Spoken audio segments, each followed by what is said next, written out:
بسم الله الرحمن الرحيم. أهلا وسهلا طلاب الأعزاء، طلاب الصف الثالث الإعدادي محل محافظة سوهاج. السؤال الأول بيقول لي أكمل العبارات، أكمل ما يأتي. يستخدم جهاز نقط في قياس فرق الجهد. طبعا الجهاز يسمى يا ولاد الفولتميتر ويوصل توازي. نترات الصوديوم تمام تنحل بالحرارة اهي إلى نيتريت الصوديوم، إلى نيتريت الصوديوم وغاز الأكسجين. نكتبها كده إن NO2. قام بندل بتخطيط طبعا يا ولاد المناسل، تمام، حتى لا يحدث تلقيح خلطي. السؤال الثاني بيقول لي علل ليه مركبات الأيونية أسرع من المركبات التساهمية. تمام، هقول له كده لأن المركبات الأيونية تتم بين أيونات، والأيونات سهلة التآين في الماء، أما المركبات التساهمية تتم بين جزيئات، والجزيئات صعبة التآين في الماء. وهذه الإجابة جاهزة يا أولاد. هقول لأن المركبات الأيونية تتم بين أيونات، والأيونات سهلة التآين في الماء، والمركبات التساهمية تتم بين جزيئات، والجزيئات صعبة التآين في الماء. ودي معادلة دالة كلوريد الصوديوم مع نترات الفضة ادتني نترات الصوديوم وكلوريد الفضة. السؤال الثاني بيقول لي يفضل استخدام التيار المتردد على المستمر. هقول له إن التيار متردد يمكن تحويله إلى مستمر. إلى جانب الميزة الثانية في التيار المتردد يسير في المسافات القصيرة والطويلة. يبقى أقول له كده لأن التيار المتردد يمكن تحويله إلى مستمر، وأيضا يسري في المسافات القصيرة والطويلة، على عكس مين يا ولاد؟ على عكس التيار المستمر. السؤال الثالث بيقول لي عند تلقيح نبات بازلاء أخضر القرون مع نبات بازلاء أصفر القرون تنتج نباتات جميعها ذات قرون خضراء. ليه يا ولاد؟ لأن تسود صفة القرون الخضراء على صفة القرون الصفراء، طبقا لمبدأ السيادة التامة. يبقى أنا هقول له كده يا ولاد لأن صفة القرون الخضراء تسود على صفة القرون الصفراء طبقا لمبدأ السيادة التامة. رقم 2 بيقول لي لديك بطارية مكونة من 3 أعمدة. القوة الدافعة الكهربية لعمود 1 و2 ب1.5، والقوة الدافعة الكهربية للعمود الثالث ب2 فولت. وضح للحصول على بطارية قوتها ب5 فولت مرة وب3.5 مرة، 3.5 فولت مرة. يبقى إذا البطارية هتتوصل كلها مرة توالي، هتبقى كده يا ولاد بالشكل ده. ادي أول عمود معاي، ادي تاني عمود، ادي تالت عمود، وادي كده طرف الموجب وادي الطرف السالب. ده ب2 فولت، وده ب1.5 فولت، وده ب1.5 فولت. واقول له قاف د كاف بيساوي قاف 1 زائد قاف 2 زائد قاف 3، 1.5 زائد 1.5 زائد 2، ده كده بكام؟ كده ب5 فولت. طب مرة عاوزها ب3.5، يبقى أنا هوصل 2 توازي كده، أدي عمودين توازي يا ولاد كده، تمام، مع 1 توالي بالشكل ده. هنا طرف موجب، هنا طرف سالب، ده كده ب2 فولت، وده ب1.5، وده ب1.5. هنا هقول قاف د كاف بيساوي قوة البطارية توالي زائد قوة البطارية توازي. توالي ب2 وتوازي ب1.5، إذا هنا تطلع ب3.5 فولت، 3.5 فولت. طب السؤال اللي بعده، يتفاعل المغنيسيوم مع كبريتات النحاس بشكل سريع، لأن المغنيسيوم أنشط من النحاس في متسلسلة النشاط الكيميائي. اكتب المعادلة الرمزية، تمام. ولماذا يتفاعل، اكتب المعادلة ولماذا يتفاعل المغنيسيوم مع الكبريتات. ادي معادلة يا ولاد، هجيب المغنيسيوم كده بالشكل ده. تفاعل مع كبريتات النحاس SO4، ده تفاعل إحلال بسيط. المغنيسيوم ياخد الكبريتات، هيديني كبريتات المغنيسيوم زائد يترسب النحاس باللون أحمر. طب ليه هنا المغنيسيوم بيتفاعل مع النحاس؟ لأن المغنيسيوم يسبق النحاس في متسلسلة النشاط الكيميائي، فبالتالي أنشط منه فيقوم بطرده من التفاعل. السؤال الثاني بيقول يصاوب ما تحته خط، ينتج كل كروموسوم إنزيم. طبعا لا، بينتج الإنزيم هو مين؟ الجين، والإنزيم بيعمل تفاعل ويكون بروتين. هرمون مسؤول على الصفات الجنسية الثانوية في الإنسان، طبعا ده هرمون مين يا بابا؟ الاستروجين وليس البروجسترون. 3. اختار مندل كم صفة لنبات البازلاء؟ طبعا 7 صفات. علل.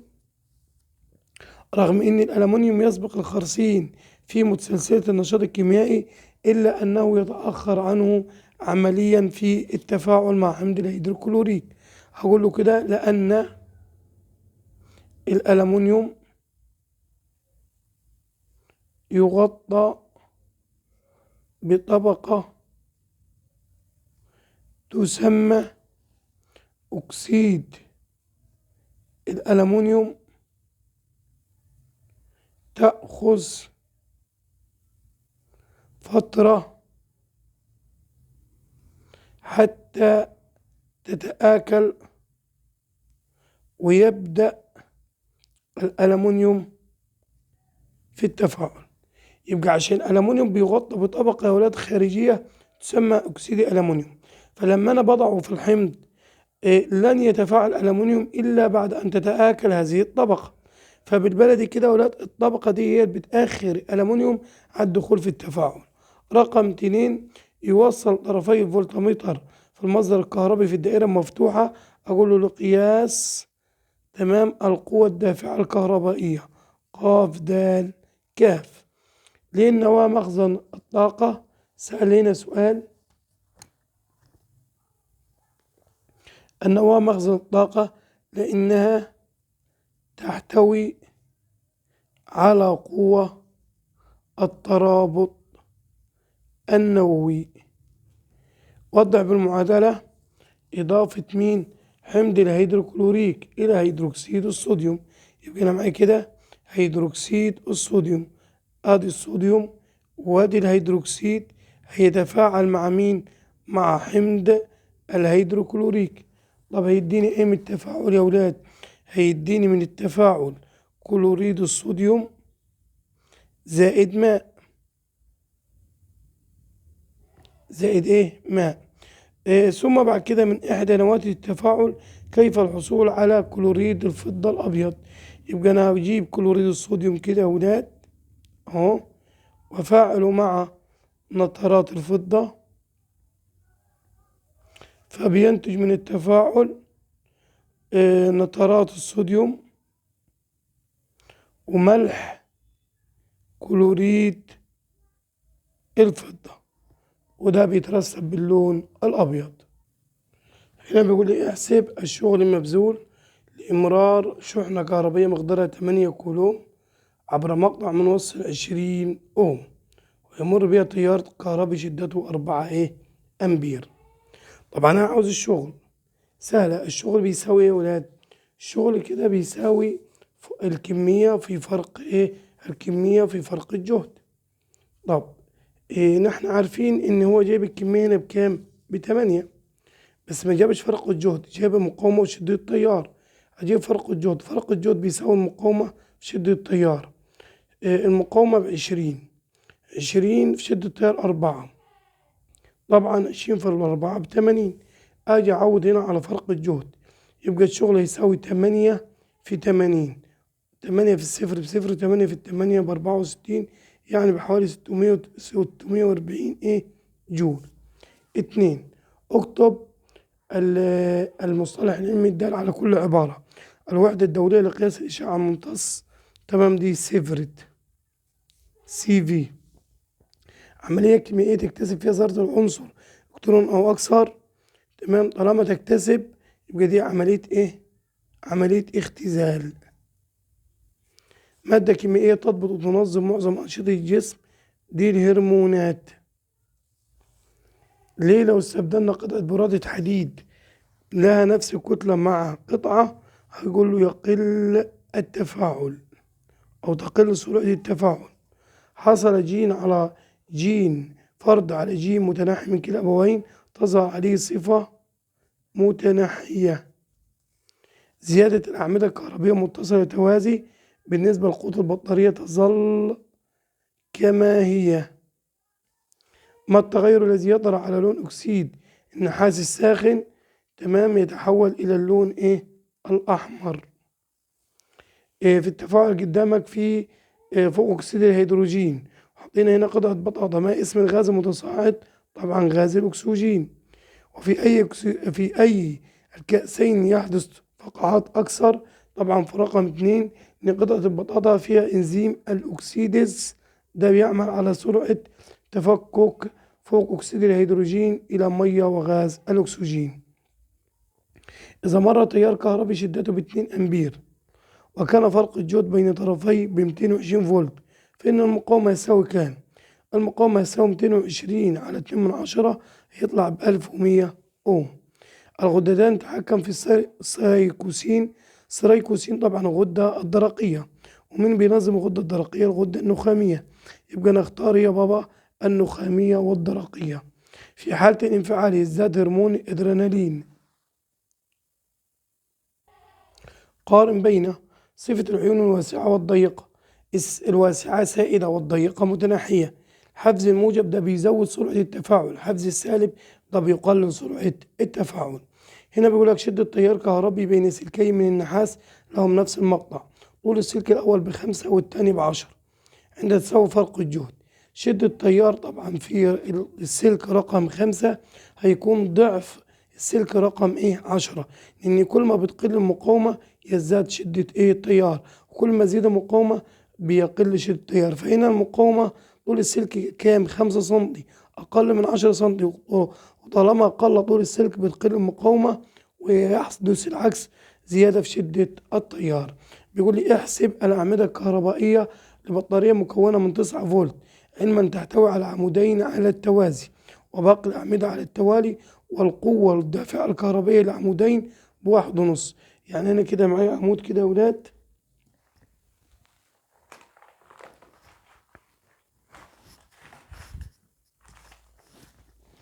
معايا عمودين كده،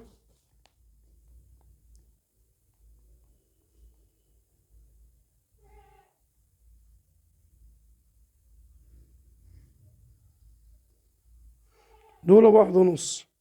عاوز كم عدد الأعمدة؟ ب1.5. طب القوة كلها ب9.5، 9، هقوله 9 ناقص 1.5 هتساوي كام؟ 7.5.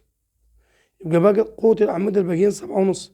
7.5 على قوة العمود ب1.5، يبقى كده بكام يا أستاذ؟ يبقى قوة العمود بكام؟ يبقى دول 5 أعمدة، 5 أعمدة. يبقى أدي كده عمود،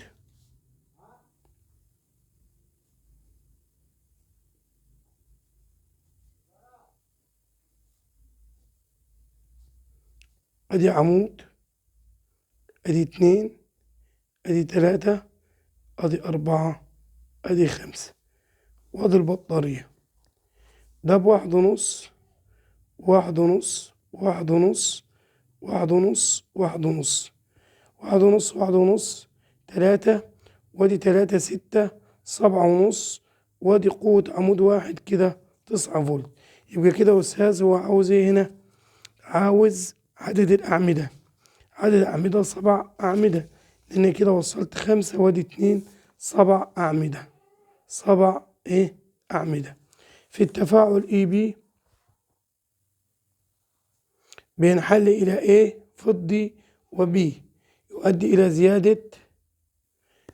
زيادة توهج عيون الثقاب. يبقى ده يا بابا أكسيد الزئبق بينحل إلى زئبق فضي وغاز الأكسجين. ما اسمه؟ مركب أكسيد الزئبق. اكتب المعادلة الكيميائية كتبناها، والعنصر بيزيد اشتعال هو غاز الأكسجين. أشكركم طلاب الأعزاء، والآن لقاء متجدد، ولكن لا تنسون الاشتراك في القناة.